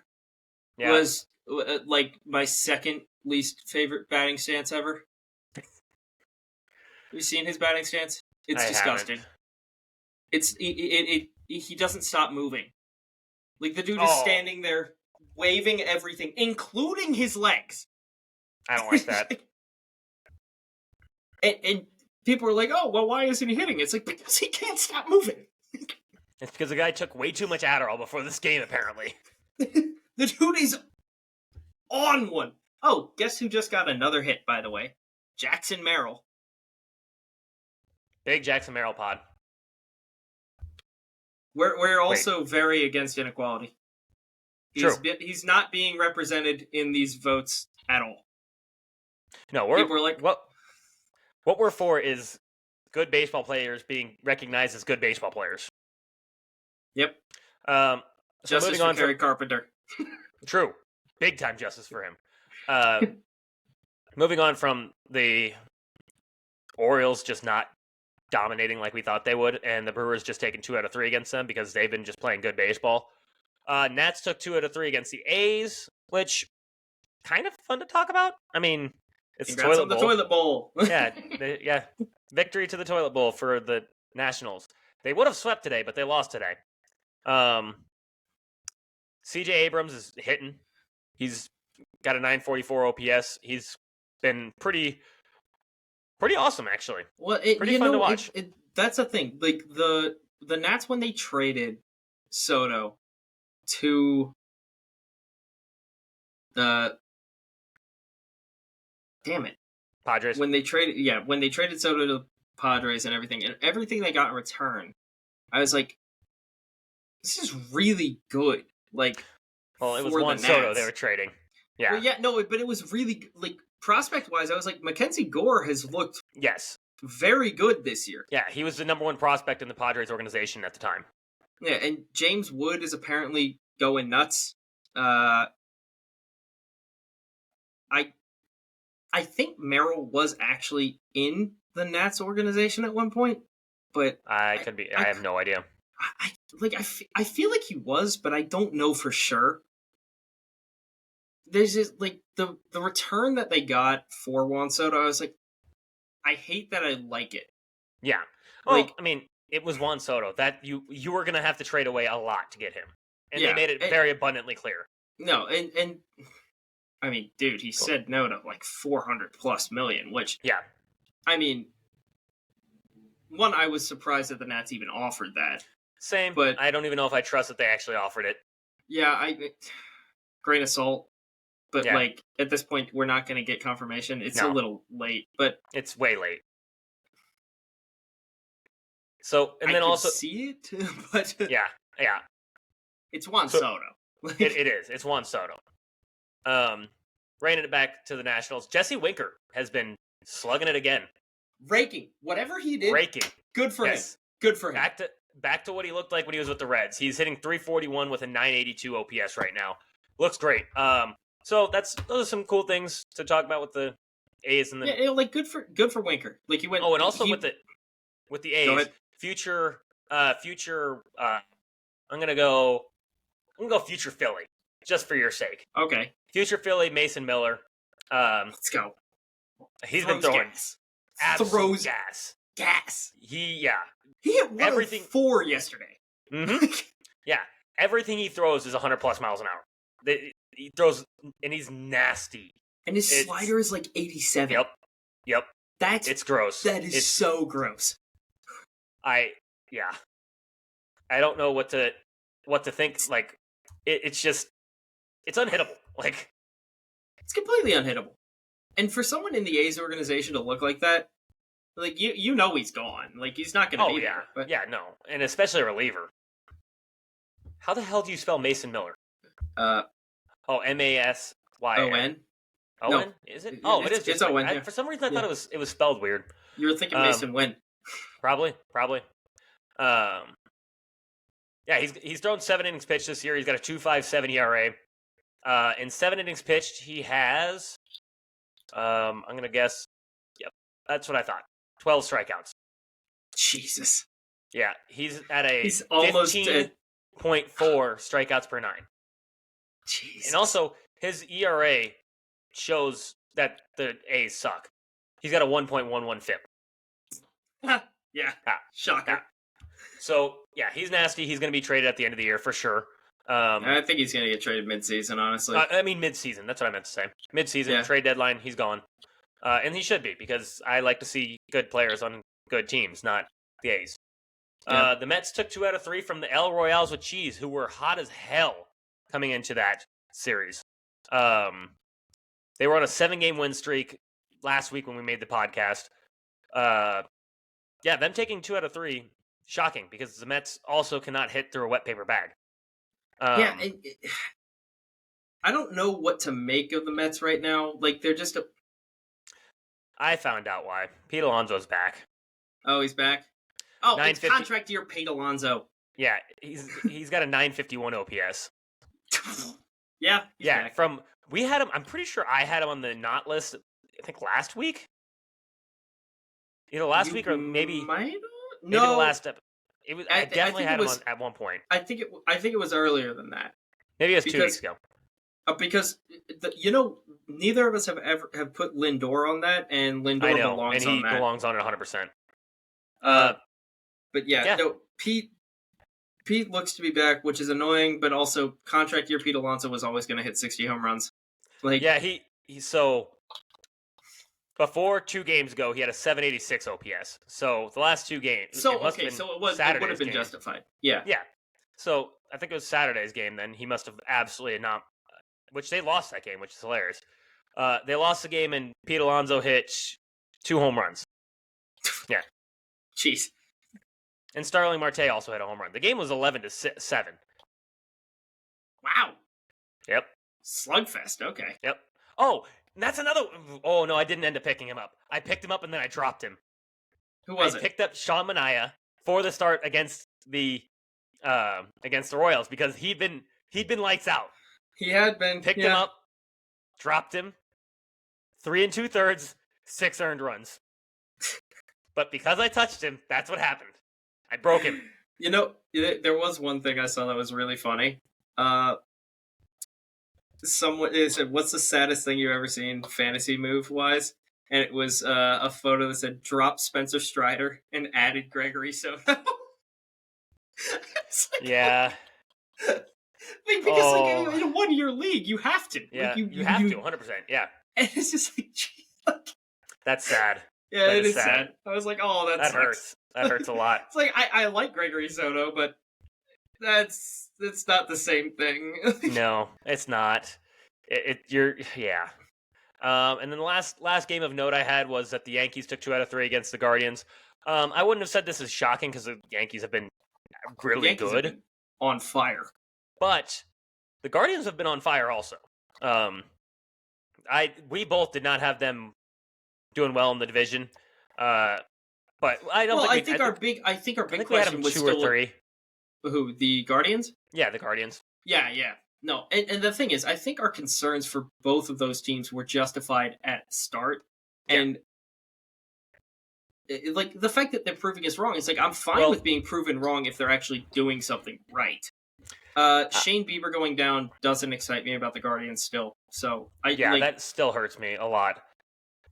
But he's been, they've been able to get it done even without him in that rotation, which is shocking to me.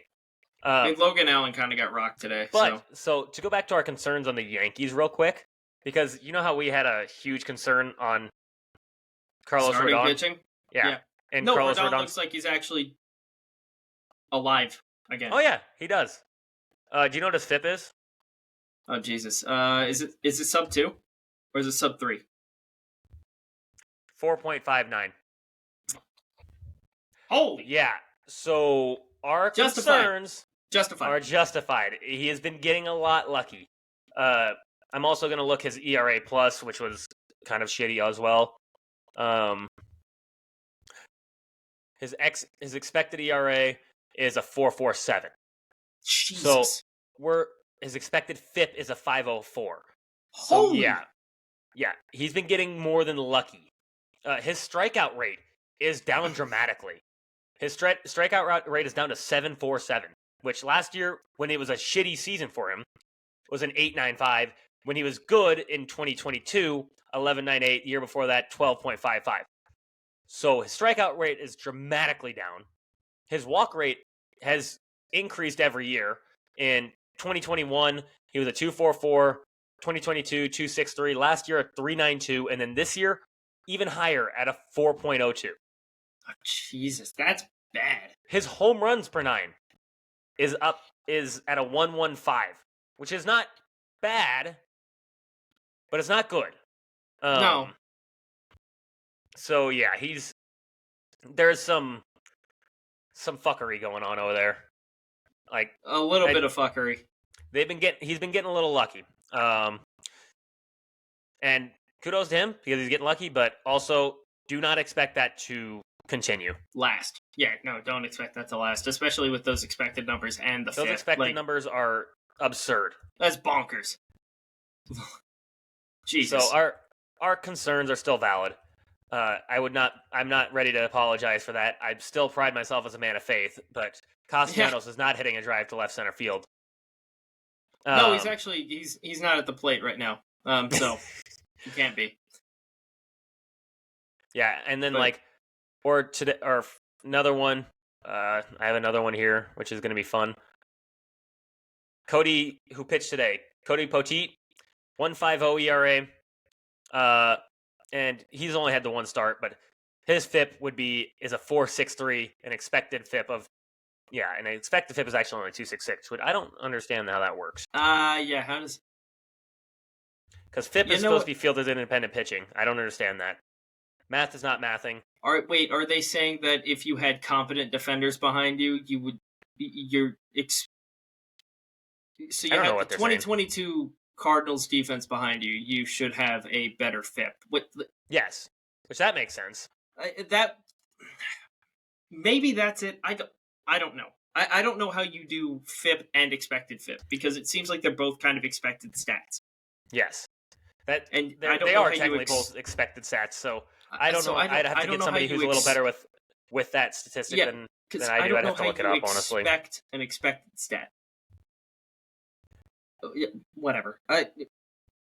Cool. Good for Cody Poteet, I guess. Maybe. Maybe we'll see. But like I said, our concerns are still genuinely valid overall. Another one, Clark Schmidt had a pretty good start to the year. 3.6 ERA right now. Expected ERA is a 4.21. So it's not pitching terribly compared to what is expected is, but it's also like that's There's some concerns. There's some concerns to be had. Viable concerns. Yes. So that's like I said. They did take 2 out of 3 against the Guardians. And good for them. Volpe's still doing it. I'm sure. I didn't even look yet, but I'm sure Juan Soto is Juan Soto. I'm sure he is. It's Juan Soto. Yeah, he's still 1.net. So is Volpe. Volpe's still 1.net. Aaron Judge is kind of coming along. He's got an 821 OPS. He homered today. Stanton's actually doing well too. Stanton's got an 829 OPS right now, which was crazy. Good for Giancarlo. I thought that was a corpse of him coming into this year. And then Oswaldo Cabrera still got an 880 OPS, which was I expecting? Surely that? No. It was going to happen for the rest of the season. Yeah, was I expecting this? No. Will it continue?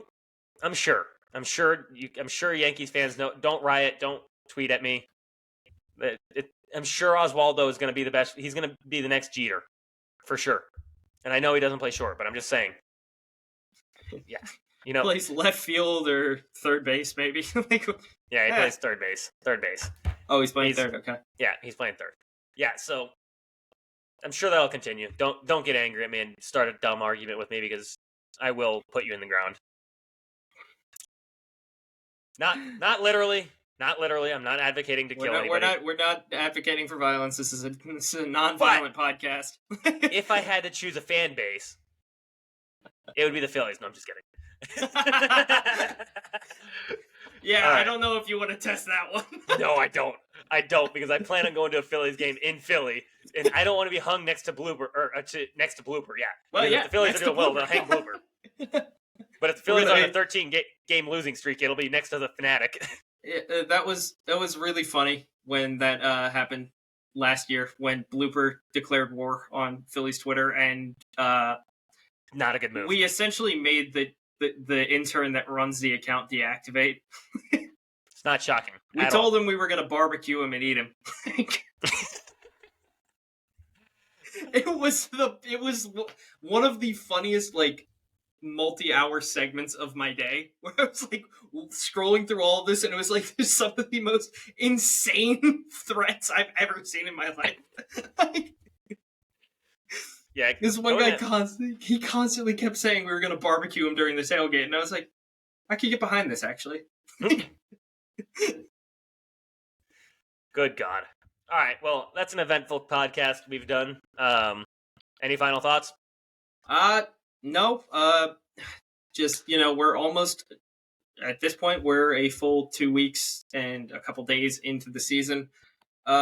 Returns are still early for most teams. Some of these teams are definitely not going to sustain their current pace. So, true. Our wrap up at the end of the month is probably going to be very different to what this one is.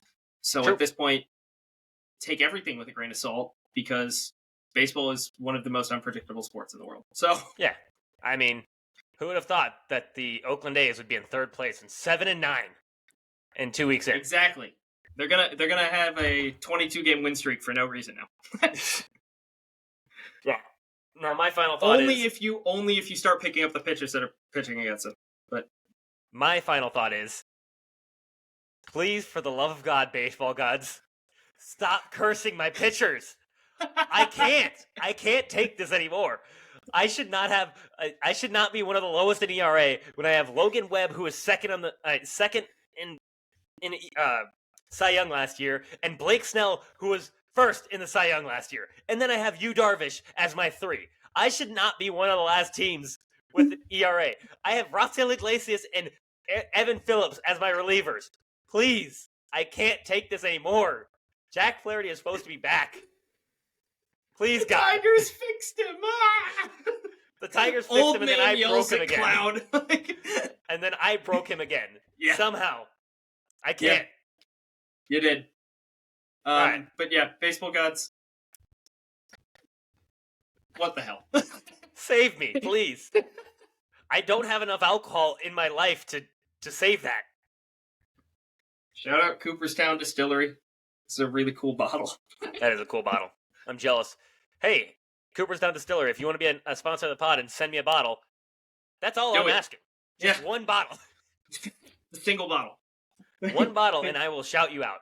I did it anyways. No free ads. You know what? We just take did. that out. We cut it. Yeah, we we're cut it out. We're cutting it. It's cut. All right, y'all. All right. Later. Peace out.